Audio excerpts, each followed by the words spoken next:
Sepse libri mbetet, është aty për gjithmonë. Një ditë tjetër, një rrëfim shumë i guximshëm i juaj, por nuk është thjesht një rrëfim, por është edhe një shtys shumë e madhe për çdo që përballet me sfida të vështira në jetë. Do donin të dinim si e kanë pritur lexuesit këtë.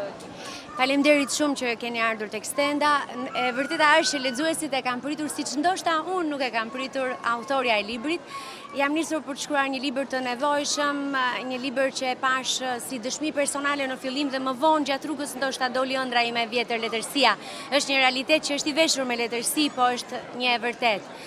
Lexuesit e kanë pritur, ta thash, siç mua s'do më shkonte në mendje dhe as nuk e kisha ëndërruar këtë që po më shohin syt. Jam shumë e lumtur, ndjehem shumë e shpërblyer dhe e vlerësoj shumë, po ndoshta kjo puna e të vërtetës ka gjithmonë vend për të edhe njerëzit e kuptojnë për herë. A ka ndonjë sekret Mira Kazhani të pathënë në këtë rrëfim? Për atë që kam thënë aty, besoj ka qenë diçka e plot.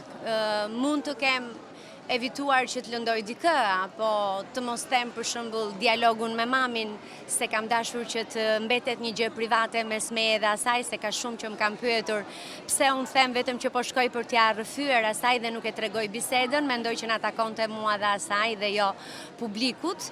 Por nuk besoj, e kam rrëfyer fije për pe atë që kam përjetuar, ndoshta e kam thënë vazhdimisht dhe po e përsëris për shkak se nuk kam patur përvojë si shkrimtare dhe nuk po mendoja që nuk po bëja shkrimtare, në fakt ishte një gazetare që po rrëfente përvojën si paciente, por dhe si grua, jo vetëm me sëmundjen, por me jetën. Dhe unë dua ta them që ka marrë shkak, libri ka marrë vërtet shkak nga sëmundja, po është një libër që i dedikohet jetës.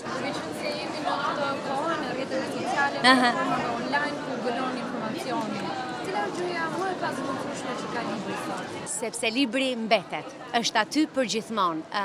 Unë e dua online-in, sepse unë jam gazetare online, unë kam një podcast që kam në YouTube dhe besoj që teknologjia më ka dhënë mua mundësinë që të shpreh mundësitë e mia dhe të bëj punën time më mirë dhe kështu që gjithmonë do ta mbroj.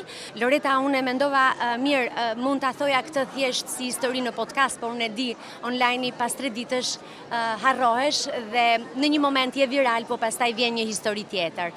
Doja të shkruaja një libër që të mbetej aty.